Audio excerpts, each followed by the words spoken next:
ask me, then this single slide tells that, of course, yes, radiation safety is absolute because the team is actually outside the operating room. Only the tech is inside, well covered. So whether it's worth the cost, so if you are talking about only radiation, yes, definitely. I mean, you cannot say that radiation safety, if you are talking about, then yes, you can buy a navigation and you are radiation safe. All your procedures, all your things are done and you are outside the operating room when the spins are taken. I think we are all aware of SIAM and we know the limitation of fluoroscopy. Of course, that's the radiological limitation, but I am going to talk only about radiation. When I went through this article, it was mentioned that among us, orthopedic spine surgeons, the spine surgeons at the highest risk because the cross-sectional area is huge.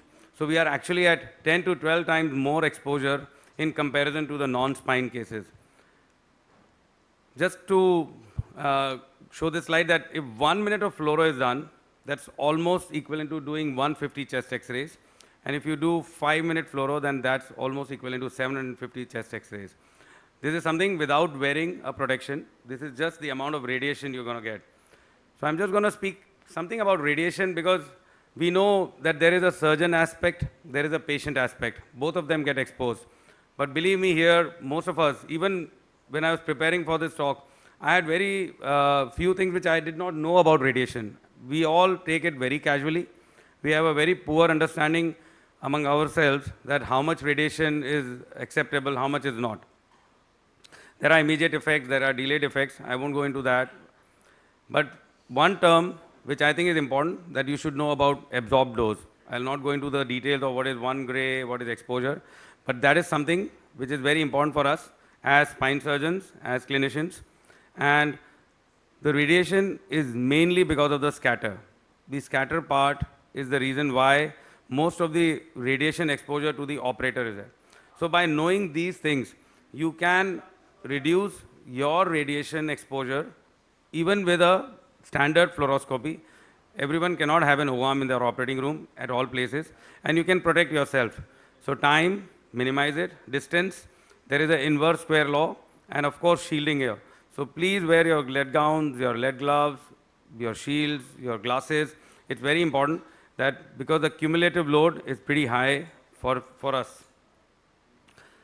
And then I went through some studies where what was the comparison of radiation exposure to a surgeon during an open and a micro. I mean, of course, in a MIS discectomy, there will be more exposure, but you need to do almost 10,000 discs in a year to actually cross the limit, which is the occupational exposure limit. So it's not that using a SIAM is a crime or something very harmful to you, but you need to plan it well. But microdisc is not the only surgery. MIS TLIF is the other one. Even in that, patient who undergo multiple procedure or surgeon who will perform hundreds and thousands of them, they are the ones who will have problems. Otherwise, if you are doing a few cases, it's almost, you're not going to cross the OEL. O-arm, of course, I have mentioned that since you are outside the operating room, it's 100% safe. So overall, if you talk like whether you want to take a 3D navigation only for radiation safety, no, I think it's not valid. Yes, you are going to be radiation safe, but it has got many, many more advantages as all my previous speakers has mentioned. So in cumulation together, whether it's the accuracy, whether it's the radiation safety, I think 3D navigation is going to really help you. Something about patient exposure. This was an interesting one because since all of us are using 3D navigation, so whenever a HD scan was done on the 3D navigation, the dosage was different, and whenever it was a standard or a low dose one. So this was a study for pediatric scoliosis, 37 patients, and it was observed that by altering the protocol to a pediatric or a standard dosing, you can actually reduce the radiation exposure of the patient also, because some of the patients may be requiring multiple procedures in their lifetime. So this is one way of reducing the exposure to the patient. Or there are only certain conditions where you would like to do a kind of a HD scan, like if the implants are there already inside, if you are doing something on the cervicothoracic junction, or if you've got a revision case where there is a lot of rods and implants inside. So those are the cases where you would go in for a HD scan. In this paper, it was really highlighted that intraoperative radiation exposure with O-arm was lower than the national diagnostic reference level in Japan. This is for patient safety. And I think this concludes that the cost effectiveness, I think my previous speaker really gave an excellent chart which I took a snap of about the cost benefit analysis. And in conclusion, radiation safety is a genuine concern. We should know about all the terminology.